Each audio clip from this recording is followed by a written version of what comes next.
angry guy here. And as feminism dies, fifth wave feminist infiltrators rise.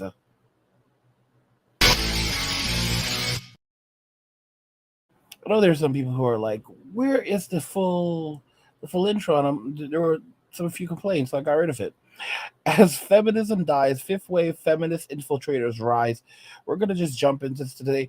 For those of you that don't know, I have basically said that fifth wave feminism is going to be manosphere feminism, where feminists are going to put an increased focus on trying to force their way into male spaces to further indoctrinate men and boys. Because as men and boys walk away, as men walk away from society and Western women and Western societies, feminists are going to go on an absolute rampage to invade any space where men are present. They're going to follow them because where men go, women follow.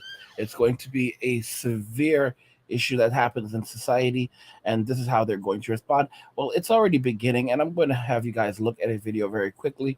Let's check this video out by Sun B. I actually watch her videos. She's mildly interesting. She talks about video games, but now suddenly she's talking about male oppression, literally out of nowhere, while also bringing up the notion that women are oppressed, but so are men. You see, they're never going to let go of any of this. They're going to. I predicted this years ago, and many of you will remember I said this. Women were going to say, "Feminism got us everything we wanted. Now let's fight it together." Now listen to this. They're not gonna give away. They're not gonna give up any of the riches of the treasures that feminism got them, the spoils. All right, you're gonna keep all that shit, but now they're trying to hold on to the men because without the men, they have nothing. Let's go ahead and check this out. Hi guys, welcome back to my channel. This might be a serious topic of video, but there is no way I'm missing my forward rolls. All right, governors. So I'm starting this video happy with a little somersault, but it's actually quite a serious video. So we're just going to get straight into the meat and the potatoes, straight into the long and hard of it. All right. So as you can see by the title, I personally think that men are incredibly oppressed in society, and especially in the gaming world. Gaming is a really, really popular topic online amongst all people. Me, as a woman, with a vagina, with a vajay, is very much aware that I am subjected to discrimination, oppression, and a lot of other things because I'm a woman. Of course, she makes it very clear that she's subjected to tons of discrimination because she's a woman. So she has to play her victimization card very quickly. But then now she's going to go on to say, but men are victims too. It's just like with Coy Leroy, like because girls are players too. Now she's like, now this one is like because guys are victims too. Oh my gosh. Woman with a vagina online who likes gaming. I get called a fake gamer. I get called a slut, a whore. I get called so many racist names. I get told that I'm going to be odd, I'm going to be killed, that people stalk me. And I'm very much aware that we are very discriminated against, that we're subjected to sexualization and discrimination. And we get a lot of the blame ourselves for that. I'm very much aware of that. But that's not today's topic. And what I'm going to talk about today is not going to take away the fact that that happens. But the thing is that we are constantly talking about this and we are constantly tackling equality of women in today's society all the time. It's everywhere. You see on the news. I've had a few news articles recently here and here where I have explained that I'm subjected to so many of this bad, terrible stuff online because I'm a gamer. But we kind of fail to raise the oppression of men, not just in gaming, but in society in general. And this plays a really, really big part in my life because of the stuff that has happened to some of the men in my life, stuff that I've seen people go through who aren't in my life, but I've witnessed. So we're going to talk about it because it's important. Extremely popular belief that men are the more privileged ones in society. However, in this stance, I really don't think that they are. I think that they are most oppressed when it comes to men being emotional, men being oppressed in terms of their emotional societal needs, if that makes sense. Emotional societal needs. This is what they always end up saying. They don't talk about the fact that men are, more likely to be homeless. Men are more likely to, be unalived, working on a job. Men have the highest mortality rate on jobs. Men have the highest homelessness.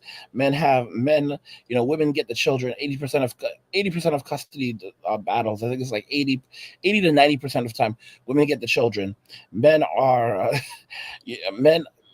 I mean, the amount of things that men face in society. Men are likely to be the victims of homicide. They have higher rates of unaliving themselves. They have higher rates of their spouses of their spouses unaliving them or a partner unaliving them. They have, I mean, it's absolutely ridiculous what men face in society. Okay, I mean, it's a playground. Tinder is a playground for women. Modern day society is a playground for women. But no, what do women immediately come to? They immediately say men are not allowed to cry. That's not going to do shit for a man. Sitting around and crying isn't going to do anything for a man. If a man wants to survive in this world, he better move his ass. All right. And this is the same shit that they come to. And now she's trying to like act like she's an advocate, because what's happening is they're realizing that men are leaving, men are walking away. And without men in society, there's nothing. Women have absolutely nothing. And they're never going to come forward and say it. They're going to say outright, yeah, we fucked up. No, no, no. They're going to say we need to fight together against what? Come on. However, we all really fail to talk about this, and this itself is the problem. We're constantly talking about why we're oppressed, and we're constantly fighting. I feel like we really need to highlight the fact that men are dying all the time. The suicide rates of men is so high due to the way they are oppressed in society. Now, I'm going to just say there is going to be some trigger warnings. We are going to speak self-harm, suicide, depression, anxiety, and all that. So if you are not ready for that heavy topic, please click off and come back to one of my fun videos where I'm rolling around the floor being a complete asshole, you know? Now, the first thing that I want to do is highlight the suicide rate of men. It is 77%. The people that are taking their own lives are mostly men. That is a freaking problem in itself. Now, of course, I want to fight for equality. I don't want to be called a whore online for wearing a low top, but we are fighting for that, as I said, constantly. And we're aware it's not fair. Guys can show nipple, but we have to like cover the nips. Doesn't make sense, does it? That doesn't annoy me enough to ignore the fact 77% of suicides are men. Hey, here's something interesting for you. Guys aren't telling you to cover up. It's women. I cannot ignore that fact because I'm being told to cover my nipples, you know? I lost one of the best people who walked into my life. Atika what? In the gaming community a few years ago, who had a very public suicide, and who I love dearly due to suicide. And I strongly believe it's because we're not talking enough about male depression. We are not allowing males to understand that it's normal to feel sad. It's normal to talk about mental health. Your mental illness is a normality, and you can talk about it. You can reach out. You don't have to man up. There's no such thing. You don't have to bring the money in for the woman in your life. Like, it's an equal thing. You both should be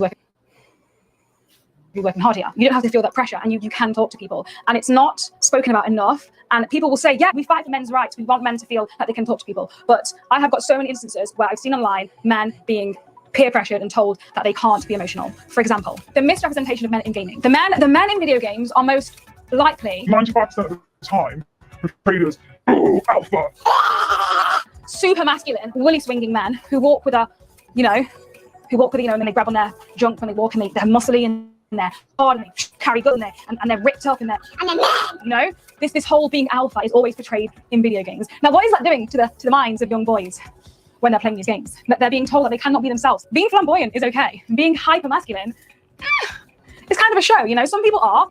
Being flamboyant is okay. Guys, men don't want to be weak. See, this is just more propaganda. This is more feminist propaganda that's designed to weaken men and boys, saying men and boys need to be more emotional. Men and boys need to learn how to cry more. Men and boys need to learn how to be more like women.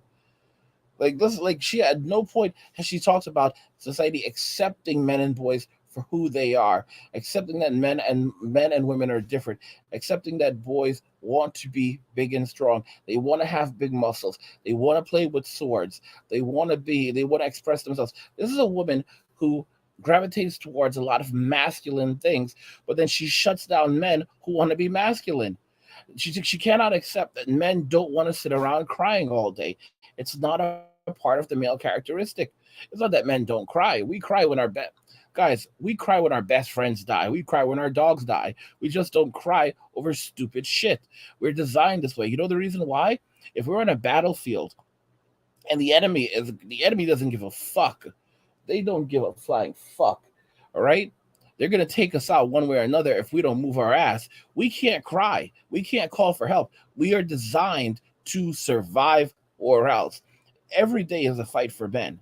Every day is a fight for men, and this is the kind of thing we're going to see more of coming with feminism, with fifth wave feminism, where they're trying to make a further push into these spaces to indoctrinate men and boys, and basically say that we're trying to connect with you, we're trying to work with you, and trying to pull you back from being, from guys like Andrew Tate, who are telling men that you have to be strong because the world is a very, very dark place. And it absolutely is. The world is a horrible place.